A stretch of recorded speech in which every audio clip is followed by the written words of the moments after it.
Dragnet. Ladies and gentlemen, the story you are about to hear is true. The names have been changed to protect the innocent.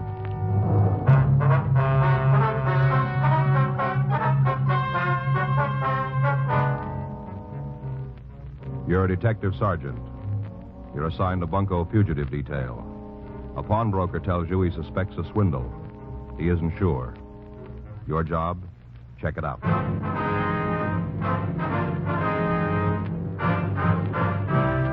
Dragnet, the documented drama of an actual crime.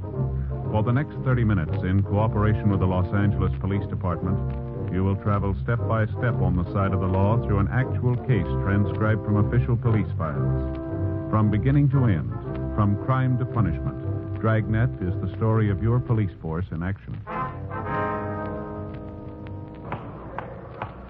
It was Wednesday, May 18th. It was cool in Los Angeles. We were working the day watch out of Bunko fugitive detail. My partner's Frank Smith. The boss is Captain Dinian. My name's Friday. I was on my way into the office, and it was 7:55 a.m. when I got to room 38. Bunko fugitive. Never know. Hi, Joe. Morning. You remember Fred Alpin? Oh, sure. Hi, Fred. Hi. Hold my own, Sergeant. Well, what's new? I'm not sure. Maybe just wasting my time. Yours, too. Fred thinks he stumbled onto a con game, Joe. All right? Don't look that way to me, anyhow. No. Well, what's the sting? Well, I was just telling Smith here. Yeah? A fella came in last night, a little guy. He was kind of timid. Probably never been to a pawn shop before. At least he wasn't a steady. You know, I can spot them straight off. Yeah. Wanted to pawn a ring. Got a big green stone. Fancy setting. All gimmicked up, you know. Mm-hmm. Man's ring. Real fancy, though. Asked me what it was worth. What'd you tell him? Worth $20, maybe 25. Is that what you told him? You know I can't loan full value. You know that. Mm-hmm. I offered him $5. I would have gone up to 10 if he'd have pressed me. That's better than a lot of brokers would give. Did you take the 5? Are you kidding? He went all to pieces. Thought he was going to have a hemorrhage. Started calling me a crook. Said the ring was an emerald. Shouted, screamed all over the place. It's an emerald, he said. A $5,000 emerald. That hunk of glass. Are you sure you didn't make a mistake, Fred? Now, I ask you, Sergeant, would anybody try to pawn a 5G emerald with me, I ask you? Uh-huh. Glass, that's what it was. Green glass. A nice setting, though. What do you think, Joe? Well, the old diamond switch, maybe. Could be. Sounds like the only difference is the color. You get his name, Fred? Yeah, I asked him. He just shouted and carried on, though. He wasn't making any sense at all. Got his license, though. Oh? Yeah, he was parked right in front of the place. Got the number when he drove off. Thought you might want it. Mm-hmm. I wrote it out. Put it in my pocket. It should be right here. Oh, wait a minute. Oh, yeah, here it is. A match folder on the inside. You make it out all right? Yeah, I think so. We'll check it. Uh-huh. Might be a good idea if you got right on it, huh? What do you mean? Well, just before he left my place, he stopped all that carrying on. I think it sunk in what I told him about the ring being no good. Yeah. Got real quiet, you know, kind of like he was making up his mind about something. Yeah. Asked me to sell him a gun.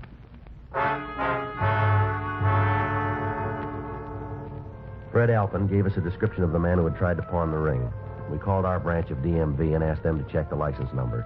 They came up with the information that the automobile bearing that license was registered in the name of Garfield Hunt at 221 North Selma Avenue, Hollywood.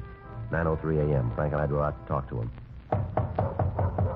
Well, it sure is a clear day. Look at those hills, Joe. Well, I read in the paper you can see for 40 miles. Yeah, I bet. Morning. Who are you? What do you want? Is Mr. Hunt here? No. No, he's not here. Well, he lives here, doesn't he? Who are you? Oh, I'm sorry, ma'am. We're police officers. Police? That's right. This is my partner, Frank Smith. My name's Friday. Where is he? What's happened to him? Mind if we come inside? It'd be a little easier to talk. Oh, yes, of course. Oh, I forgot. Sofa's still made up. Slept down here last night, so I'd be near the phone. I thought he might call. Thought somebody'd call. Your husband didn't come home. Never happened before. Not in 37 years. Yes, ma'am. Just let me fold up that blanket so you Here, can I'll sit give you a down. hand, man. Oh, thank you. You got any idea where your husband might have gone, Miss Hunt? No. No idea at all. What time did he leave? 9:35. Looked at the clock as he went out the door. Couldn't believe it. Not like Gar to go out that late. We're usually in bed by 10. Yes, ma'am.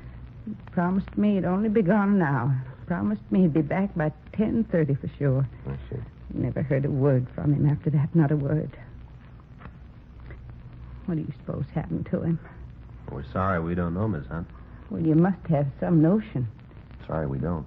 You said you wanted to talk to him. Just a few questions, routine. What about? Well, we'd rather talk to him. You notify the police that he's missing? No, I didn't know what to do. Figured you'd get in touch with me when you found him. Guess I wasn't thinking very good.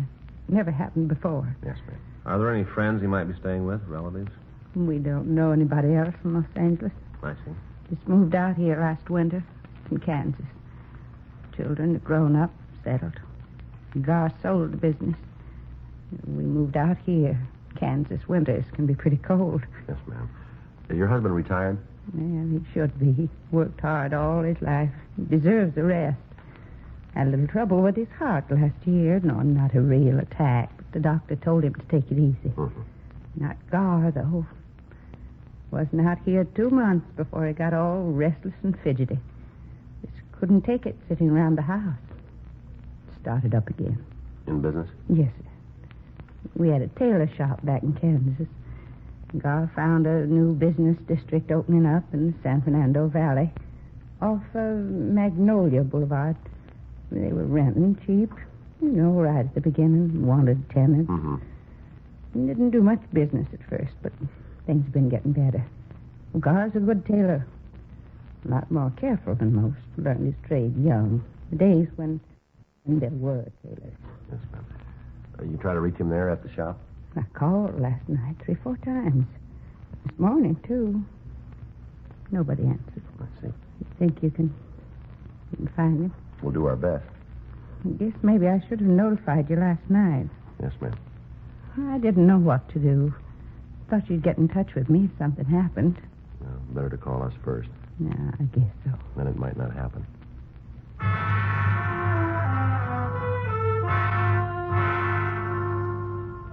Mrs. Hunt gave us a description of her husband. We advised her to make a formal report at the Valley Division. A local and an APB were sent out. 3:15 p.m. Patrol car unit 9L78 reported Hunt had been found sitting in his car. The car was parked on Mulholland Drive. Hunt had readily identified himself. We asked the officers to bring him in for questioning. Hi, Joe. Frank. Pete? Hi, Pete. Here he is. Thanks for spotting him for us. Sure, anytime. Want to sit down, Hunt? Go ahead, sit down. What do you want with me? Just like to talk to you, that's all. This is Frank Smith. My name's Friday. I've never been under arrest before, not once. Well, now, you're not under arrest now, Mr. Hunt. And what am I doing here? Why did those officers make me come with them? Well, you didn't go home last night. Your wife's been worried about you. Well, I was going home when they found me. Wasn't any place else to go. Sarah oughtn't to have called. She didn't call, sir. Well, how'd you find out? You tried to buy a gun. Pawn shop over on Main Street. Oh, Well, what'd you want the gun for? I wouldn't have hurt him. I just wanted my money back. I thought I could scare him. That's all. I don't know nothing about firearms. Thought maybe I could scare him. Who'd you want to scare? Now, who were they? Well, they said they was renting a store next to mine. Said they was jewelers. Could open up a Valley branch for Lassingwells. You know, the big jewelry store downtown here. Uh-huh. Crooks. That's what they were. Out and out crooks. Went looking for them early this morning. Back door to their store was open, the one next to mine. Yes, sir. Go ahead. I couldn't find hide nor hair of them. The place was empty. Just a couple of fakes. Had the windows soaped over so nobody could see what they were up to. Pounding on some old boards, making me think that they was remodeling. Uh-huh. How much money did they get from you? Not them exactly. Fellow working with them. Must have been working with them. Only way it makes sense. Well, now, suppose you tell us about it, will you? He come into my shop the day before yesterday, along about 1 o'clock in the afternoon. Called himself Norman Christ. He said he was from Greeley. Really? That's a town in Colorado where my brother lives. Mhm. Said he knew my brother Ed back there. What do you want with you? Well, he claimed that Ed asked him to look me up, see how I was doing. Probably didn't know Ed at all. They must have told him, them jeweler fellows. Uh-huh. I got to thinking back. Remembered I mentioned having a brother in Colorado one day when we was having lunch. Told him the town, too, Greeley. What happened then? Did he sell you the ring? Oh, you know about that, too. Well, you tried to pawn it, didn't you? No, sir, not really. I just wanted to find out how much it was worth so that I could tell Sarah, I was going to surprise her. Figured that I'd give him another day before I tried to sell it. Well, how'd you happen to buy it? Oh, I wasn't buying it outright. I was just loaning him on it. Mm-hmm. Told me he had a chance to option some property out near Encino. Real bargain. Said he had to close the deal by 5 p.m. that same day. He needed cash for a clincher. Mm-hmm. Had to get the money from Colorado. That's what he said. He was afraid he wouldn't be here in time. He couldn't go to the bank. Didn't have any credit in L.A. Uh-huh. Needed $3,000. He said that if I'd loan him the $3,000, he'd give me back $4,000 first thing the next morning. Offered me his ring for security. He said it was worth $7,000 easy. Said it cost him more than that. You hand the money over? No, sir, not by a darn sight. Told him I didn't have $3,000. I told him straight out. Uh-huh. Said all I had was $1,500 in my savings account. I guess I shouldn't have said that. Afraid not, sir. He told me he might be able to swing it for $1,500. He'd have to go out there and see him in person. Said he'd come back. Did he leave then? No, not right away. I stopped him. I told him there wasn't no point in coming back. I'm no jewel, I said. How do I know that ring's worth $7,000? Told me to get it appraised while he was gone. Told me to take it to any jewel I wanted to. Seemed like he sure trusted me. Leaving a valuable ring like that kind of sold me on him. Mm-hmm. I went next door to ask those fellas who said there was jewelers. Place was locked up, so I figured they was still out to lunch. Mm-hmm. I figured maybe they was in the drugstore down on the corner, see? Did you find him up there? Yes, sir. What'd they say about the ring? Perfect emerald. That's what they said. One of them put a gadget up his eye, looked through it. You know what I mean? Yes, sir, I know. Perfect emerald worth $10,000. Not the flaw in it. Mm-hmm. Acted like they thought it was mine. Offered to buy it if I wanted to sell. I told them about the other fellow. That he needed $3,000. I told them the whole story. I did. Uh-huh. They said they'd loan him $5,000 without batting an eye. Offered to make out a check right then and there. Kind of took my wind away. They were so anxious. I said maybe we could go in 50-50. They put up $1,500. I'd put up $1,500. That way, the guy would have $3,000 if he still needed that much. We could both make a little profit, you know. Mm-hmm. One of them asked me how I wanted the check. Should make it out to me. I told him, oh, make it out to cash. You remember how he signed it? Jones. Quincy Jones. That's the name I knew him by. Other one called himself Wyatt Truesdale. I don't think that's their real name. Do you?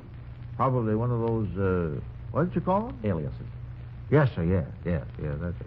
Well, anyway, I went over to my bank and drew out the $1,500. About 2:30, the fellow came back, the one who gave me the ring. Yeah. Said he tried to talk the real estate people into being satisfied with $1,500. Wouldn't come down. Insisted on the whole $3,000. I told him not to worry, that I had it. Give him my $1,500 in the check. He said the check would be okay, seeing as how it was on a local bank. He promised that he'd pay me back the next morning. That'd be yesterday. Yes, sir. And when he didn't show up, I wanted to make sure just how much it was worth, the ring, Mm-hmm. in case something had happened to it, in case he didn't come back for it. That's why I went to the pawn shop. Mm-hmm. Offered me $5 for it. The man in the pawn shop. Couldn't believe him at first. Said it was just glass, hunk of glass. Then a great light broke on me. How I'd been tricked. All of a sudden it come to me. Well, why'd you stay out all night? Why didn't you go home? Well, you see, sir, I couldn't face Sarah. I knew I'd been swindled. $1,500. Every cent that we'd saved. Been married 37 years. It was Sarah's money, too. You know. Mm-hmm. Not just because she's my wife. They helped earn it. Well, we'll try and get it back for you, Mr. Hunt. Not much to show for 37 years, is it? That's what I kept thinking while I was sitting in my car up there in the hills. All day long, just kept thinking. 37 years. $1,500. I'll have to tell her, won't I? Well, sir, I think that's up to you. She'll know it anyway. She'll know something's wrong. Yes, sir. Too late to start all over. We won't have them. There's not a chance. Have what, sir? Another 37 years.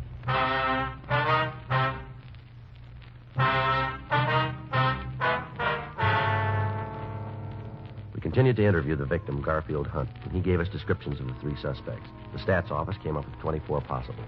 We showed the mug books to Hunt.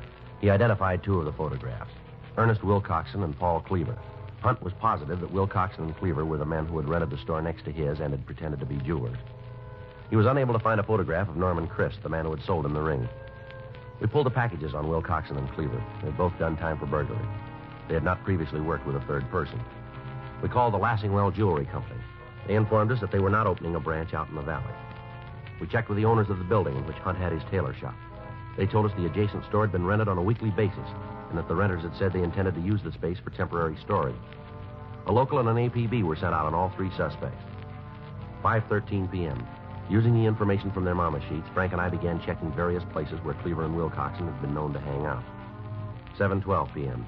We went into the Black Parrot Bar on South Broadway, and we talked to the bartender. Not by them names, I don't know them. Well, maybe these pictures will help. How about it? Yeah, they come in here once in a while. Yeah, that's what we heard. Always come in together? As far as I know. Ever bring somebody with them? Tall, thin fella, about 30, blonde hair? No, just two of them.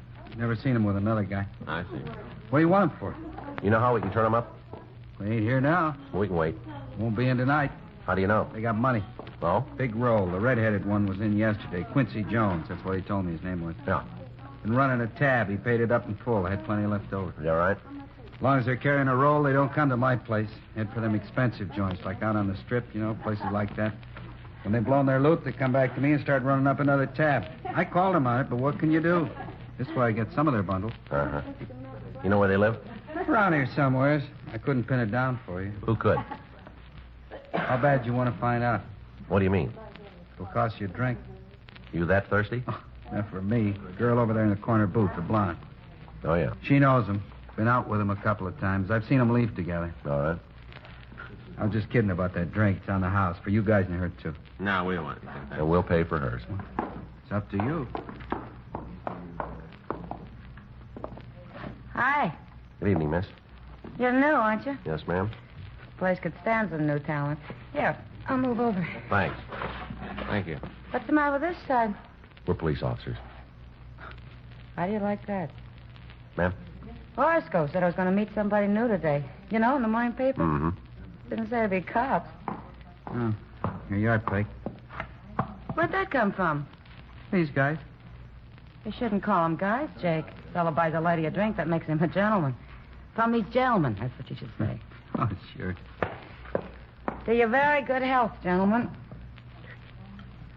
Now then, what can I do for you? I'm at your service. The bartender says these guys are friends of yours. Oh, I wouldn't say those pictures do them justice, but there is a resemblance. You know him, then? We've met. We weren't formally introduced, but we've met. I mean, a lot of people in here. Not the best people in town, maybe. It's not the best bar in town, but it's convenient. I work down the street. Uh-huh. You know where these men live? Huh? Oh, you mean these two so-called friends of mine? Yeah. Am I? Well, Did you ever hear of the North Cross Arms Hotel? yeah. Well, I haven't been there with them, of course. I'm not sure that's their residence, but Quincy was carrying a hotel key, and one night it fell out of his pocket. I think that was the name on the tag, North Cross Arms. All right. Thank you. Well, thank you for the brandy. Don't mention it. All right, what do we owe you? 6 bits. She drinks good stuff. There you go. Keep the change. Looks like I got one decent break. That's so? Them paying their tab today before you pick them up. No, they didn't pay it. Huh? Who did? A man named Hunt.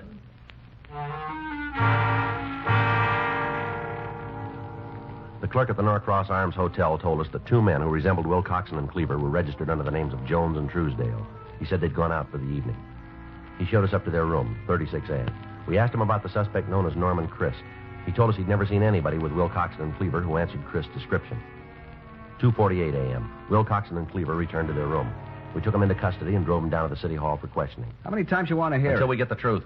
Does Hunt say he gave us any money? He never gave us a cent, did he, Ernie? No, we even paid his lunch tab a couple of times. That's right. Always managed to out-fumble us. Owes us a couple of lunches. He paid him back. What? $1,500 buys a lot of lunches. What 15? You got your share. You've been spending all over town. Hunt say he gave it to us? You still had over $600 when we picked you up. Now, where'd it come from? Hollywood Park. Picked 3 long shots yesterday. You want the names of the horses? Where's Chris?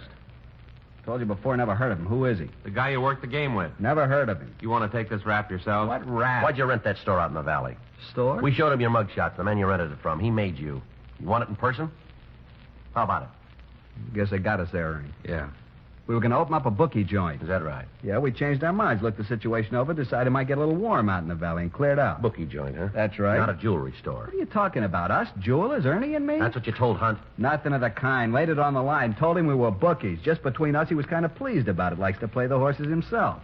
Liked the idea of being able to lay a bet so convenient. You're a liar. Now, look. Say, maybe that's what happened to his money. Maybe he lost it on a nag. Come on, let's try it again. Now, why'd you rent the store? You're going to get the same answers. Same questions, same answers. It's a waste of time. We got plenty. 72 hours. That's all you got. You can hold us on suspicion for 72, then you can turn us loose unless you prove something. We'll prove it. How? We didn't take any money from Hunt. Nobody says we did, even him. If he was a mark for this, what's his name, Chris? That's right. How do you wrap us into the package? Hunt never saw us with him. Nobody saw us with We'll him. find somebody. 72 hours, and you got to turn us loose. That's the law. Is that right? We know the law. Why'd you break it?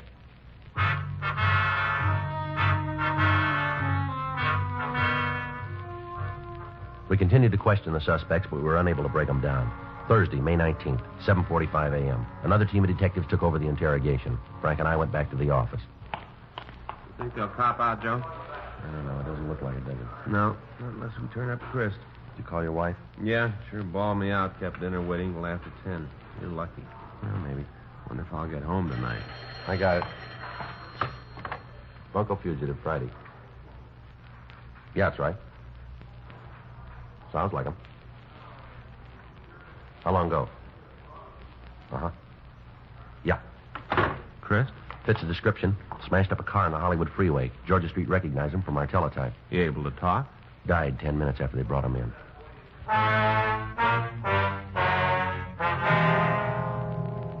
At the morgue, the victim, Garfield Hunt, identified the body.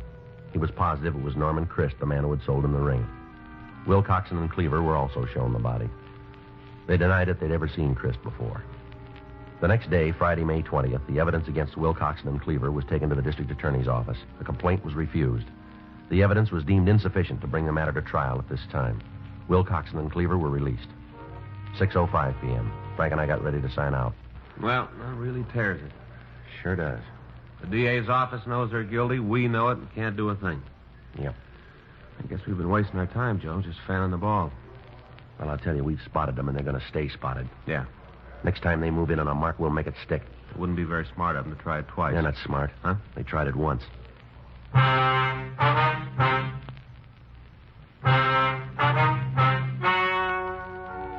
The story you have just heard is true. The names were changed to protect the innocent. 2 months later, on July 12th, Wilcoxon and Cleaver were apprehended for a similar crime. They were charged with 1-count grand theft. On November 6th, trial was held in Department 98, Superior Court, State of California, in and for the County of Los Angeles.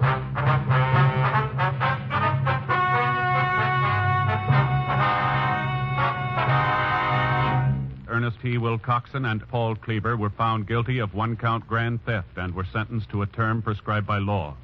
Grand theft is punishable by imprisonment in the county jail for a period of not less than 1 year, or for a period of from 1 to 10 years in the state penitentiary.